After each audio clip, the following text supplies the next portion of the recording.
बिस्मिल्लाहिर्रहमानिर्रहीम। तो आज हमारे पास जो है ना लीनियर अलजेब्रा का लेक्चर नंबर 2 है। क्योंकि वेक्टर चैप्टर जो है ना हमने स्टार्ट किया था, उसमें हमारा सेकंड टॉपिक होगा। जो उससे पिछली वीडियो में मैंने पढ़ा था कि हमारे पास वेक्टर क्या चीज़ है, वेक्टर स्पेस, ठीक है। तो उसकी डिटेल मैंने सारे आप लोगों को बताया था विद ग्राफिक रिप्रेजेंटेशन उसका क्या था, उसे मैंने सारा डिस्कस किया था। नेक्स्ट मैंने आप लोगों को बताया था कि इसकी प्रॉपर्टीज हम स्टडी करेंगे इसमें जो है ना। इस चैप्टर में हम 5 प्रॉपर्टी स्टडी करेंगे। फर्स्ट मेरे पास एक प्रॉपर्टी क्लोजर प्रॉपर्टी हो गया, फिर उसके बाद commutative property, additive identity property, additive inverse property, और उसके बाद हमारे पास एसोसिएटिव प्रॉपर्टी। और उसके साथ हम with respect to addition, with respect to multiplication, क्योंकि मैंने आप लोगों को बताया था इसमें हम दो चीज को यूज करेंगे। कि फर्स्ट मेरे पास है हम प्लस को यूज करेंगे, और दूसरी मेरे पास मल्टीप्लाई। यानी सारा जो क्वेश्चन हमारे पास आएगा ना, प्लस मल्टीप्लिकेशन पे आएगा, प्लस और माइनस, बस। इसकी प्रॉपर्टी भी इस बेस पे बने हुई है, ठीक है। इसमें कभी भी सब्ट्रैक्शन नहीं होगा। ये आप लोग थोड़ा सा इसमें ध्यान कर दे। अभी मेरे पास जो है ना फर्स्ट, जो है ना मेरे पास इसकी प्रॉपर्टी में क्लोजर प्रॉपर्टी क्या चीज है, इसको हम क्लोज प्रॉपर्टी भी हम कह सकते हैं, ठीक है।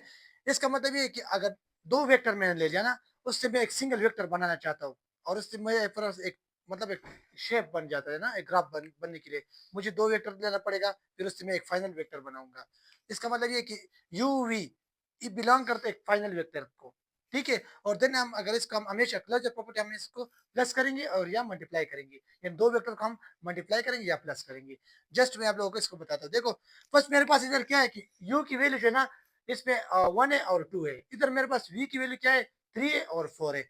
इधर एक पॉइंट से, क्योंकि हमको पता है कि वेक्टर के रिलेटेड अगर जो क्वेश्चन आते हैं ना, उसमें मेरे पास आई और जे के का जिक्र होगा, जे और के का जिक्र होगा। ये वेक्टर के रिप्रेजेंटेटिव है। वेक्टर किस पे रिप्रेजेंट होता है, आई जे के पे रिप्रेजेंट होगा। इधर जो है ना, हमेशा हमारे पास जो जितनी क्वेश्चन होगी ना, वो इस फॉर्म में दिया होगा। फर्स्ट हम इस क्वेश्चन में जो है ना, इस वेक्टर फॉर्म में कन्वर्ट करेंगे। इधर मेरे पास तो दो दिया है, यानी आई और जे का जिक्र है हुआ है, तो के का तो कोई नहीं हुआ। बाद में हम सारे इस पे लंबी लंबी क्वेश्चन करेंगे। अभी जस्ट मैं आपको एग्जांपल पढ़ाता हूँ, ठीक है। देखो मैं इस क्वेश्चन को कैसे लिखूंगा कि मेरे पास एक है यू, यू मेरे पास बराबर है आई। देखो वन के साथ में आई लिखूंगा, वन के साथ में आई लिखूंगा, और इधर मैं कॉमन लगाऊंगा। फिर उसके बाद जो टू है ना, इसके साथ में टू, और इसके साथ में क्या लगाऊंगा, जे लगाऊंगा। क्योंकि फर्स्ट आई है, सेकंड जे, थर्ड मेरे पास के होता है। इधर मेरे पास के तो नहीं है, तो मैं इसको छोड़ दूंगा। फिर इसके बाद सेकंड वी मेरे पास की जो है ना, इसको मैं इस फॉर्म में लिखूंगा कि 3 आई हो गया, और कामा में लगा दूंगा। इधर क्या है कि 4 जे हो गया। सही है। अभी मैं ऐसे काम करता हूँ, इस फार्मूले में इसको जस्ट पुट करूंगा, और इसका फाइनल वेक्टर मेरे पास आ जाएगा। देखो मैं ऐसे काम करता हूँ कि u प्लस वी मेरे पास बराबर है कि 1 आई हो गया, और इसके बीच में जो ना, ये मेरे पास क्या है, 2 है, तो 2 को मैं इस अपनी जगह लिख लूंगा। फिर उसके साथ में ऐसे काम करूंगा, इसके साथ में जे लिखूंगा, और बीच में मेरे पास क्या है, इधर प्लस है, तो मैं इधर प्लस लगाऊंगा। फिर उसके बाद मैं ऐसे काम करूंगा कि 3 आई लिखूंगा, यानी आई मैंने लिख लिया। मेरे पास क्या रिप्रेजेंट करता है, वेक्टर रिप्रेजेंट करता है, ठीक है। और उसके साथ में इधर कामा 4 जे हो गया। अभी जो है ना, आई आई के साथ में जमा कर दूंगा, और जो जे जो है ना, जे के साथ प्लस करने का। इस तरह अगर इसमें विद रिस्पेक्ट टू मल्टीप्लिकेशन आए, तो इन दोनों को मल्टीप्लाई करना है। जस्ट मल्टीप्लिकेशन आई आई के साथ और जे जे के साथ मल्टीप्लाई करना है। इसको मैं कैसे देखो प्लस करूंगा कि इधर मेरे पास आई क्या है, 1 है, और इधर क्या है, 3 है। 1 और 3 क्या होगा, 4। तो इधर मैं लिखूंगा कि 4 आई हो गया, और इधर कामा मैंने लग गया। इधर क्या है, 2 है, और इस साइड पे मेरे पास 4 है। 2 और 4 6 हो गया, और जे भी लिखूंगा, इधर मैं लिखूंगा 6 जे हो गया। फाइनल मेरे पास इसका वेक्टर मैं कैसे लिखूंगा कि वी मेरे पास फाइनल क्या लिखा है कि u v belong to v. V का मतलब क्या है, फाइनल वेक्टर। तो फाइनल वेक्टर मेरे पास आ गया कि 4 हो गया, और इधर मैं 6 लिखूंगा, ठीक है। फिर वेक्टर के साथ अगर आई जे इसको हम ना लिखे, कोई फर्क नहीं करता। यानी फाइनल मेरे पास आंसर इसका आ गया कि 4 और कामा 6 हो गया। नेक्स्ट मेरे पास इसका जो है ना, सेकंड प्रॉपर्टी क्या है, commutative property with respect to addition, commutative property with respect to multiplication. इसके रिलेटेड सारे क्वेश्चन आएगी। तो मैं आज इस पे करूंगा कि विद रिस्पेक्ट टू एडिशन में करूंगा। देखो इसकी ये मेरे को कह रहा है कि यू वी जो है ना, ये बिलोंग करते हैं फाइनल वेक्टर को। और यू वी को मैं, अगर यू वी इसको मैं प्लस कर दूं, ठीक है, ये मेरे पास बराबर होगा वी यू की भी। सही है। यानी एक left hand side equal to right hand side होगा हमेशा। सही है। जस्ट मैं इसको प्रूव करना चाहता हूँ, ये कैसे बराबर होगा। देखो इधर मेरे पास जो है ना u लिखा है, और फर्स्ट इसको इस साइड को मैं प्रूव करूंगा, u प्लस वी, ये मैंने अपनी जगह लिख लिया। इधर मैं लिखूंगा कि 1 हो गया, और इसके साथ में i लिखूंगा, बीच में कामा लिख लिया, 2 लिख लिया, और इसके साथ में क्या लिखूंगा, j लिखूंगा। और दूसरा मेरे पास ये क्या है, इसके बीच हमेशा इधर प्लस है तो मैंने प्लस लगा दिया। अब हम ऐसे काम करते हैं कि इधर मैं 3 लिखूँगा और आई लिखूँगा, उसके साथ में 4 हो गया और जे हो गया। देखो, ये दोनों हो गया मेरे पास 4 आई, सही है। सेकंड मेरे पास क्या है कि 2 और 4 6 हो गया, तो मैं इधर 6 जे लिखूँगा। तो मेरे पास फाइनली यानी वी वेक्टर आ गया 4 और 6 आ गया।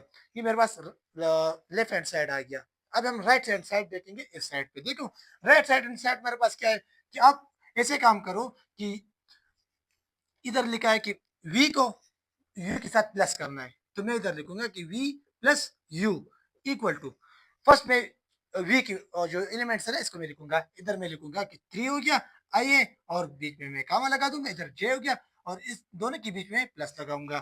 फिर उसके बाद जो है ना 1 आई हो गया तो 1 आई मैं लिखूंगा, फिर इसके बीच में कामा लगा दूंगा। उसके बाद मैं ऐसे काम करूंगा कि 2 j हो गया, तो मैं इधर 2 j लिखूंगा। देखो, आई और आई को मैं आपस में प्लस कर दूंगा तो मेरे पास आ जाएगा 4 हो गया। और इसके बाद जो है ना इस इधर में आई लिखूंगा और इधर मैंने कामा लगा दिया। अभी 4 और 2 क्या होगा, 6 हो गया, तो मैं इधर 6 लिखूंगा और जे लिखूंगा। तो फाइनली वेक्टर मेरे पास आ गया कि 4 हो गया और 6 हो गया। तो देखो, ये आंसर और ये आंसर ये क्या हो गया, सेम हो गया। तो मुझे पता चल गया कि left hand side equal to right hand side, यानी लेफ्ट हैंड साइड इक्वल है राइट हैंड साइड के, सही है।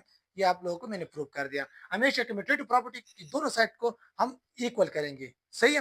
नेक्स्ट मेरे पास जो है associative property with respect to addition, इस तरह इस पे आता है विद रिस्पेक्ट टू मल्टीप्लिकेशन भी हम लिख सकते हैं। देखो, हम ऐसे काम करेंगे कि इसमें मुझे कहा है कि u v whole bracket plus डब्ल्यू, और ये मेरे पास इक्वल है यू और बीच में इधर प्लस है और v प्लस डब्ल्यू ब्रैकेट, यानी फर्स्ट हम इसका काम करेंगे, फिर उसके बाद इसको w के साथ प्लस करेंगे, फिर इधर मैं ऐसे काम करूंगा, इन दोनों को प्लस करूंगा और u के साथ इसको मैं प्लस करूंगा, और ये दोनों साइड जो है ना इक्वल आएगा हमेशा, सही है। अब मैं ऐसे काम करता हूँ कि फर्स्ट इस लेफ्ट हैंड साइड को मैं उतार लेता हूँ। देखो, इधर मुझे लिखा है कि u को u v आप इन दोनों को प्लस करें, फिर बाद में ऐसे काम करें w इसके साथ प्लस कर दे। तो मैं ऐसे काम करता हूँ कि प्लस में फर्स्ट नंबर मेरे पास क्या है कि यू वी की एलिमेंट्स को जो मैं आपस में डायरेक्टली इधर से मैं लिखूंगा। देखो कि मेरे पास क्या है, 1 है आई है, 2 है आई है, इन दोनों को मैं प्लस कर दूं तो मेरे पास 3 आई हो गया। सेकंड मेरे पास क्या है, इधर ये मेरे पास 1 है और इस साइड में क्या है 2 है और दोनों जे जे, 2 + 3 सॉरी 2 + 1 3 हो गया, तो मैं इधर 3 लिखूंगा और इसके साथ मैं लिखूंगा कि जे हो गया, सही है। इस तरह इधर मेरे पास क्या है, आई भी है और इधर इसके साथ आई जे है, तो मैं डब्ल्यू को इसके साथ लिखूंगा कि प्लस लिखूंगा और 3 आई हो गया और कामा 3 जे हो गया, सही है। अब हम नेक्स्ट में ऐसे काम करूंगा कि इन दोनों को मैं आपस में प्लस कर दूंगा और इन दोनों को मैं प्लस करूंगा।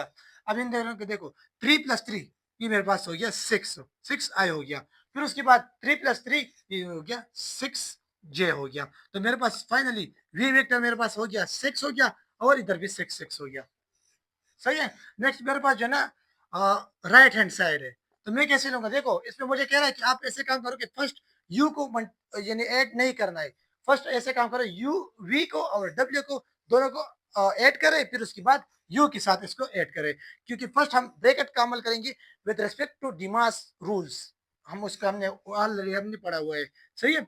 इधर मैं लिखूंगा कि वी और डब्ल्यू हो गया। इधर ऐसे काम करेंगे कि फर्स्ट मेरे पास 1 1 है तो इसको मैं अपनी जगह लिखूंगा, 1 हो गया और इधर भी 1 जे हो गया। सेकंड मेरे पास जो ब्रैकेट वाला अमल है ना इसको मैं फर्स्ट करूंगा। देखो, इन दोनों को मैं फर्स्ट प्लस करूंगा, 2 + 3 ये क्या होगा 5, तो मैं इधर लिखूंगा 5 और आई लिखूंगा। फिर उसके बाद मैं ऐसे काम करूंगा कि 2 + 3 5 हो गया, तो मैं इधर 5 लिखूंगा और जे इसके साथ लिखूंगा। अब इन दोनों को मैं प्लस करूंगा, देखो 1 + 5 6 हो गया, सही है, और आई में लिखूंगा। फिर उसके बाद देखो 1 + 5 ये क्या हो गया 6 हो गया, तो मैं इधर 6 लिखूंगा और जे लिखूंगा, यानी फाइनली मेरे पास वेक्टर इसका आ गया कि 6 और 6 हो गया। तो मुझे पता चल गया कि left hand side equal to right hand side, सही है। ये एसोसिएटिव प्रॉपर्टी ये बहुत ज्यादा इंपॉर्टेंट है, क्योंकि कम्यूटेटिव प्रॉपर्टी और एसोसिएटिव प्रॉपर्टी दोनों साइड को हम इक्वल करेंगे। अगर आपने इस साइड को तो मतलब गलत निकाला और इस साइड को गलत निकाला, इक्वल ना हो, तो फिर आपका क्वेश्चन गलत होगा, सही है। तो फर्स्ट आप इसको बहुत ज्यादा ध्यान से मल्टीप्लिकेशन करना है और प्लस करना है। अगर मैं मल्टीप्लिकेशन पे नेक्स्ट वीडियो जो है ना मैं इसमें मल्टीप्लिकेशन रिलेटेड क्वेश्चन करूंगा, क्योंकि मल्टीप्लिकेशन थोड़ा सा कॉम्प्लेक्स होता है, तो उससे आप लोगों को कोई प्रॉब्लम आगे दरपेश ना हो, तो इसलिए मैं नेक्स्ट वीडियो जो है ना मल्टीप्लिकेशन भी जरूर बनाऊंगा। अब हम चलते हैं कि एडेटिव आइडेंटिटी क्या चीज है मेरे पास। अब मेरे पास जो है 4 नंबर प्रॉपर्टी क्या कौन से कि एडिटिव आइडेंटिटी, इसको हम जीरो वेक्टर, इसका मतलब ये कि अगर जो वेक्टर मुझे दिया ना इसको हम अगर जीरो के साथ ऐड करें या मल्टीप्लाई करें और इसका आंसर मेरे पास वही आ जाए। ठीक है, ये हमेशा उबे होता है कि प्लस के ऊपर। ठीक है, मेजोरिटी उबे होते हैं प्लस के ऊपर, इन एडिशन पे होके। सही है, देखो इसका मतलब ये कि अगर मेरे पास एक यू जो ना एक वेक्टर मैंने लिखा है। ठीक है, इस यू वेक्टर को मैं ऐसे काम करता हूँ कि इधर मेरे पास दूसरा वेक्टर है जीरो, यानी नल वेक्टर है, इसके साथ मैं इसको ऐड करूंगा तो मेरे पास क्या आएगा, ये यही वेक्टर आएगा ना। इसका मतलब है कि इससे हमेशा सिंगल वेक्टर मुझे देगा। सही, एडिटिव आइडेंटिटी ये हमको सिंगल वेक्टर देगा। इसको आप लोग देखो, इधर मेरे पास क्या है कि u है और इधर मेरे इसके साथ ऐड करूंगा जीरो वेक्टर, यानी जीरो वेक्टर में कौन कौन से एलिमेंट से जीरो जीरो है। तो मैं इसको कैसे ऐड करूंगा कि इधर मेरे पास 5 है, आई हो गया, और इसके साथ मैं ऐड करूंगा कि जीरो आई हो गया। ठीक है, और दूसरा मेरे पास कौन सा है कि इधर मैं लिखूंगा कि 7 है, तो 7 मैंने लिख लिया, आई हो गया, और उसके साथ में 7 जे हो गया, और इसके साथ में जीरो जे को ऐड करूंगा। तो मेरे पास ये क्या आएगा कि zero multiply by I zero आ जाएगा। तो मुझे पता है कि इधर मैं 5 लिखूंगा और इस साइड से मेरे पास क्या आएगा 7 आ जाएगा। यानी इसका जो आंसर मेरे पास आया यू प्लस जीरो से, यही ऊपर मेरे पास ऑलरेडी एग्जिस्ट था। ये क्या कह रहा है कि there exist zero such that zero u plus zero u plus zero equal to u, यानी जो मेरे पास मेरे क्वेश्चन दिया ना वही क्वेश्चन इसका आंसर होगा। इसका मतलब यही है। सही है, नेक्स्ट मेरे पास जो है ना एडिटिव इनवर्स क्या है। देखो एडिटिव इनवर्स में क्या हम किसको कहते हैं, देखो इधर मैंने टू लिखा ना, टू का इनवर्स क्या आएगा, टू का इनवर्स मेरे पास आ जाएगा कि वन ओवर वन में लिखूंगा वन ओवर टू, यानी ये दोनों आपस में कट हो जाएगा तो इसका आंसर मेरे पास क्या होगा वन आ जाएगा। इसका आंसर हमेशा वन ही आएगा एडिटिव एडिटिव इनवर्स का। सही है, और एडिटिव आइडेंटिटी का आंसर ऊपर जो क्वेश्चन में क्वेश्चन दिया ना वही इसका आंसर होगा। सही, नेक्स्ट देखो मैं ऐसे काम करता हूँ कि इन दोनों को मैं आपस में जो है ना प्लस करूंगा। इधर ही मेरे पास एक दिया है कि प्लस यू वेक्टर ये है और माइनस यू वेक्टर ये है, इन दोनों का आप हमको कह रहे हैं कि प्लस कर दे, तो मैं ऐसे काम करूंगा कि इधर मैं लिखूंगा कि u प्लस और माइनस u हो गया। सही है, इन इस वेक्टर को मैं इधर लिखूंगा कि 3i हो गया, और इधर मेरे पास क्या है माइनस है, तो मैं इधर लिखूंगा कि माइनस 3i हो गया। उसके बाद मेरे पास बीच में मैं प्लस लगाऊंगा और ऐसे काम करते हैं कि इधर मैं लिखूंगा कि -2i हो गया, j हो गया, और उसके साथ मैं लिखूंगा कि +2j हो गया। सही है, देखो -2 और +2 ये एक दूसरे से कट हो जाएगा, इधर 3 और -3 एक दूसरे से कट हो गया, तो इसका आंसर मेरे पास क्या हो गया जीरो आंसर आ गया। हमेशा इसका आंसर ये आपस में कट हो जाएगा, आंसर जीरो आएगा, और ये जब मल्टीप्लिकेशन केस में होगा तो इसका आंसर वन आंसर आएगा। एडिशन में जीरो आएगा, मल्टीप्लिकेशन में वन आंसर इसका आएगा। ये एक दूसरे से इनवर्स है। ठीक है, तो इस पे जब हम मल्टीप्लिकेशन रिलेटेड क्वेश्चन करेंगे तो सारे क्वेश्चन जो है ना वो एडिटिव आइडेंटिटी एडिटिव इनवर्स ये थोड़ा सा टफ है, इसका मल्टीप्लिकेशन भी टफ है। तो इंशाल्लाह हम नेक्स्ट जितनी भी हमारे पास लेक्चर होगा तो इसके क्वेश्चन रिलेटेड हम जाएंगे, और उसके साथ साथ हम ग्राफ भी इसका ट्राई करेंगे कि ग्राफ इसका हम कैसे शो करेंगे। सही है, तो अभी तक इतना ही काफी है, मिलते हैं नेक्स्ट वीडियो में। Thank you.